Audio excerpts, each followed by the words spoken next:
Bueno, estamos de regreso, seguimos recordando cómo se iba armando ese operativo. Claro, era estar presente con la apertura en los colegios a las 8 de la mañana, acordá que se votaba y hasta el día de hoy, de 8 a 18, después se cierran las puertas. Pero claro, la falta de ejercicio hacía por ahí que en algunas cosas se demoraban. Y entonces allí estaban las cámaras de Canal 10 en los reclamos de la gente que decía en tal colegio no se ha abierto, y así lo registramos. Estamos en Avenida Julia Roca 673, donde desde las 8 debía funcionar un local electoral. Pero lo cierto es que a esta hora, a las 11, recién se inicia en este lugar el acto comicial y aquí se ha concentrado una gran cantidad de gente que quiere expresar su protesta. Señores, ¿cuánto hace que están acá? ¿Y qué pasó? ¿Por qué? ¿Por qué no comenzó el acto comicial? Porque faltan votos. Esa fue la razón que dieron. ¿Usted cuántos años tiene? 90 años. 90 años. ¿Y a qué hora vino a votar? A las 7:30 por ahí. O sea, casi 3 horas y media esperando acá y todavía no ha podido votar. ¿Y usted, señor? 74. 74, tampoco. Tampoco. No ha podido votar todavía. Todavía no. Pero a las 7:30 estoy A las también. 7:30 de la mañana. Alrededor de 600 personas están esperando acá su turno para poder emitir el sufragio. Claro, mira, 90 años he ido a votar, era una elección tremenda esa, ¿no? A Pero las bueno. 7:30 de la mañana, Claro. media hora antes de Claro, la apertura sí. de las mesas. Sí, sí. Bueno, hay que recatar también la figura de Félix Cariñano, otro grande del periodismo, también ya fallecido, que después se dedicó más en nuestra época al periodismo económico. Digamos, Sí, sí, y era un financiero, referente, ¿no? Sí, sí. Era un referente de todos los datos económicos que surgían en esa época, en la década del 80. Claro. Y después llegó a ocupar la presidencia del directorio También, de los SRT. Claro, allá por los 90 me parece. Sí. Después, ¿no? Sí, Bueno, seguimos. Che, se Nosotros- durmió el jefe el presidente de mesa. Claro. Todavía pero- ocurre pero eso, ¿no? Todavía ocurre, pero y además también todas las chicanas políticas, faltaban votos de partidos, entonces al no tener todos los votos no se podía habilitar la mesa y bueno, era esas cosas. Pero Ahora ocurre algo más simple, ¿no? Cuando falla el presidente de mesa, por ahí el que primero va a votar lo agarran y lo ponen, ponen, sí. como Y presidente. le de mesa. dan a los fiscales de cada partido una bolsa con votos de su propio partido, cada uno es fiscal de su partido, entonces no faltarían a la hora de abrir.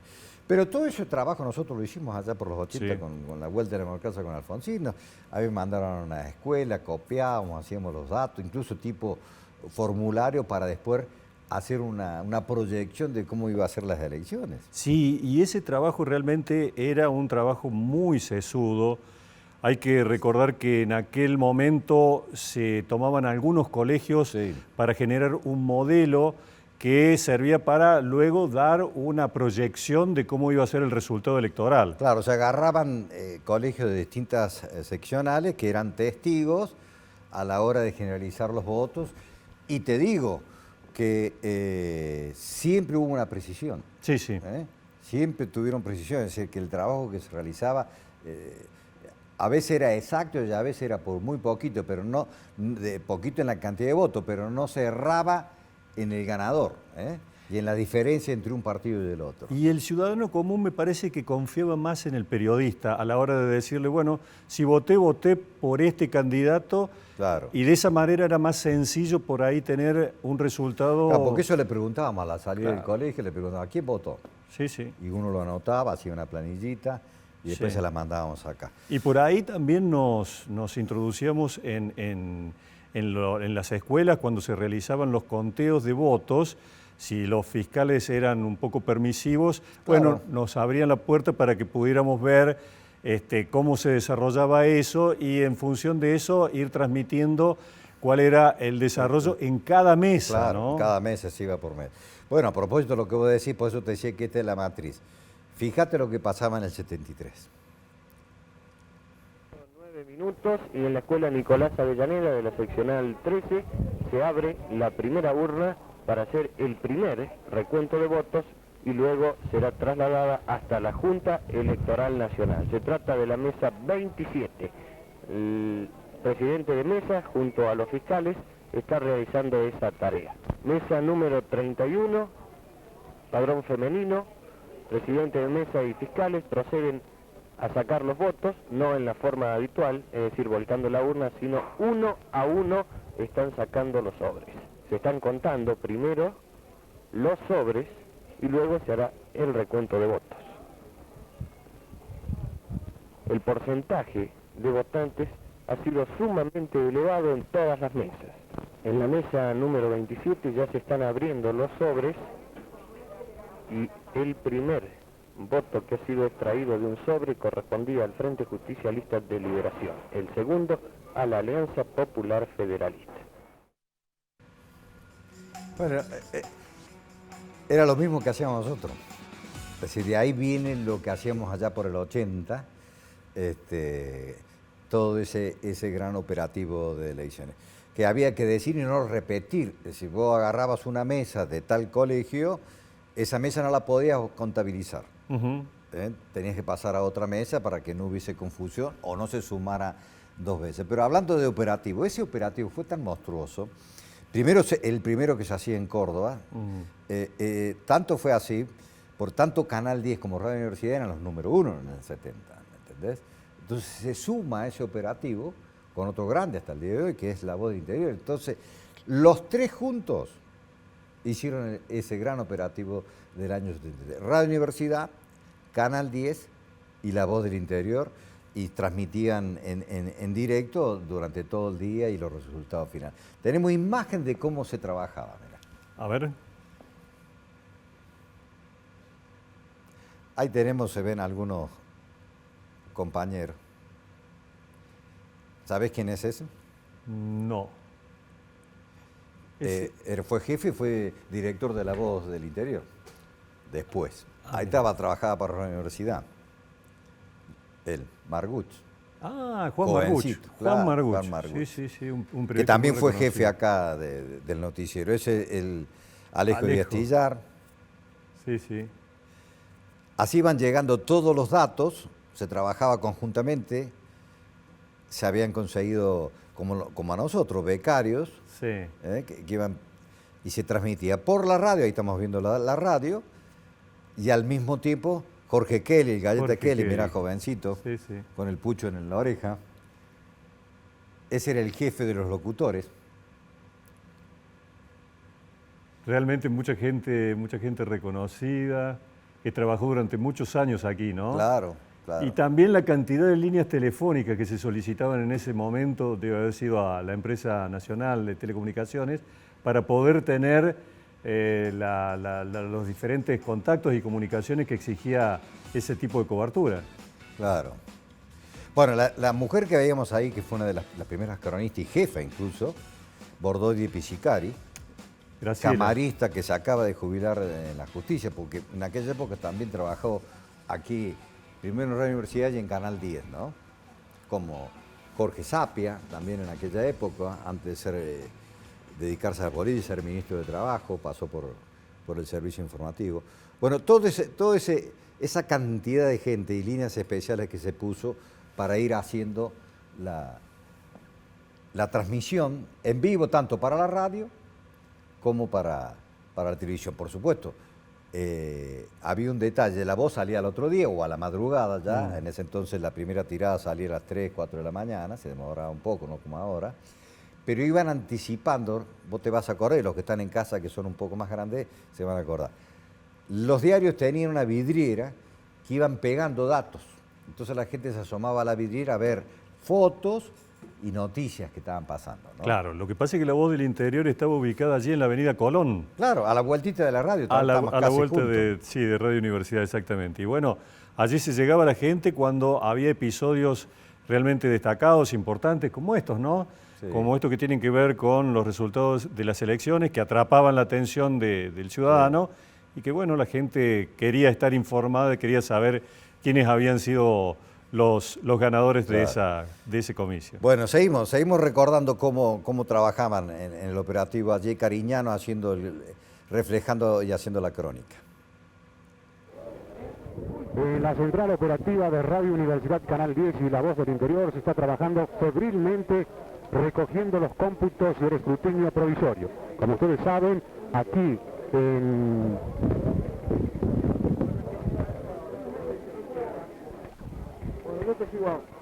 Como ustedes saben, en este lugar aquí en Radio Universidad se ha instalado una computadora que va a procesar los distintos datos proporcionados por más de 500 personas que han actuado en los lugares donde el ciudadano hoy emitió su sufragio.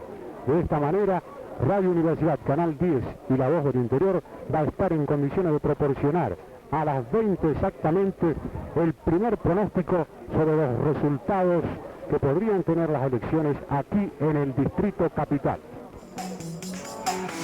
A las 20:30 iban a dar el pronóstico. Y cerraba a las 18. Así que, pero bueno, era un trabajo realmente muy grande y más para aquella época, ¿no? En aquel momento no existían las bocas de urna.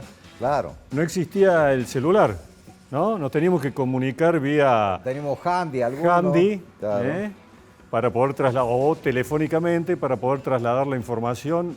Se fijan los televidentes la cantidad de gente Sí, sí. que se movía alrededor de un operativo electoral, ¿no? Que se mueve en Sí, verdad, ¿no? Sí, lo que se mueve, que por allí no se ve cuando vos lo transmitís hoy, pero detrás la cantidad de gente que hay, en esa época había mucho más, porque además cada uno trabajaba para un partido, para cada uno de los votos que había en la urna o fuerzas políticas que se presentaban y se iban acumulando los datos para tener un resultado final. Y además se trabajaba por seccionales, por cuadrilla, por cuadrícula de las seccionales, de los puntos referentes, ¿no? Había seccionales más importantes como la 13, la 11, que eran un caudal de votos importante que te fijaban un poco cómo iba a ir la elección, ¿no? Bueno, luego de esto, trabajamos en varias coberturas electorales, en muchas elecciones, sobre todo, bueno, aquellas que tenían mayor atención, que eran las presidenciales, las elecciones a gobernador, las elecciones a intendente de Córdoba. Tenían un eje común, ¿no? Recuerdo que durante la gestión de Juan Carlos Vaca, por allá por la década del 80, había un periodista que era Héctor Balinotti, que era químico, Sí. venía de Villa María. venía de la universidad, pero era un personaje que trabajaba muchísimo con lo que era el enfoque global de cómo se iba a hacer la cobertura y cómo se iban a poder testear los datos que permitían realizar luego una proyección de los resultados. Sí, era toda una estadística trabajada por Balinotti que realmente fue impresionante, que después eso se ha utilizado. Vos hablabas y lo mencionabas, mirá. El señor Héctor Balinotti dirige este gigantesco operativo. Esperando la llegada de las planillas, que tenemos noticias que algunas ya están rumbo a los SRT, pero previamente ya hemos recogido la primera muestra de 198 urnas que nos da exactamente a nuestro criterio el porcentaje de concurrencia. ¿Cuál es, Balinotti? Bueno, hemos hecho 5 muestras sucesivas que promediadas nos dan el 87-21%, a nuestro criterio y teniendo en cuenta las elecciones anteriores, una asistencia muy alta, porque se ha abstenido de votar nada más que el 12 y monedas por ciento de los sufragantes. ¿A qué hora estaremos en condiciones de proporcionar a esta gran audiencia el primer pronóstico sobre los resultados en Capital? Bueno, ha habido un problema, hay escuelas donde la gente por cumplimiento de algunas directivas que se le han dado ha hecho una sola cola. Y por lo tanto esto dificultó la asistencia al comicio. Creemos de que esta gente ahora está dentro de la escuela votando, ¿verdad? Y ha impedido de que se cierre el comicio en muchas escuelas. Ahora, Radio Universidad y La Voz del Interior están en condiciones, creo, según cómo van las cosas, a las 20:15 de dar el primer pronóstico de Capital. Haremos primero totales por partidos, ¿verdad? Que creemos que es lo que más interesa a los oyentes, y fundamentalmente la cifra del presidente, vice, gobernador e intendente. Gracias, Balinotti, lo dejamos en libertad para que siga trabajando con este equipo extraordinario, abocado hoy a las tareas de ofrecer, antes que nadie, los resultados del escrutinio en la provincia de Córdoba. Ahí estaba Ahí todo. estaba Balinotti. Sí, no, un genio, un maestro. Y con él estuvimos trabajando hasta las elecciones del 92, 95, por ahí. Sí, yo recuerdo que era un tipo muy mesurado, Sí. por supuesto, muy pensante, reflexivo, y que además tenía al dedillo contabilizado cuál era el esquema que tenía que seguir, ¿no? Claro. porque no era cualquier colegio al azar el que él buscaba, sino determinados focos donde había información importante y que luego extraía para hacer la proyección de la elección. Sí, sí, yo puse un poquito la nota, pues no vamos a tener tiempo, pero incluso él tenía un trabajo y estaba repartido hombres, mujeres, jóvenes, mediana edad y adultos también para determinar esa noche posterior más o menos cómo había sido la votación, cómo habían votado los jóvenes, cómo habían votado los más grandes y así sucesivamente. Tenía todo en su cabeza Balinotti. Bueno, lo recuerdo con mucho agrado a Balinotti porque realmente él expresaba una forma de trabajo muy seria, sí, muy firme en sus criterios, en su resolución, que luego después tomó la Facultad de Ciencias Económicas de la Universidad Nacional de Córdoba. Incluso llegó a trabajar en una de las elecciones, no recuerdo cuál. De manera conjunta. De manera sí. conjunta. Creo que fue la del 87 ya. Se suma Balinotti también, o se suma a la facultad y a partir de allí. Pero lo más importante es que a pesar de todo eso, que era todo manual, todo artesanal, dio los resultados tal cual como se dieron las elecciones, anticipó a las 20:15 Canal 10 que iba a haber segunda vuelta, que no habían logrado tener el porcentaje y se va a la segunda vuelta. O sea, la exactitud fue impresionante. No, no, era milimétrico, sí, lo que hacía. Recuerdo que estuvo trabajando durante bastante tiempo, luego Eve Goldenherz en el Instituto de Estadísticas y Censos de la Facultad de Ciencias Económicas, un poco heredando todo este trabajo que se hacía desde la década de 70. Que lo hemos transmitido hasta las últimas elecciones acá, cuando pasamos a las 18 los datos de las elecciones. Vamos a hacer, Luis, una breve pausa y ya regresamos.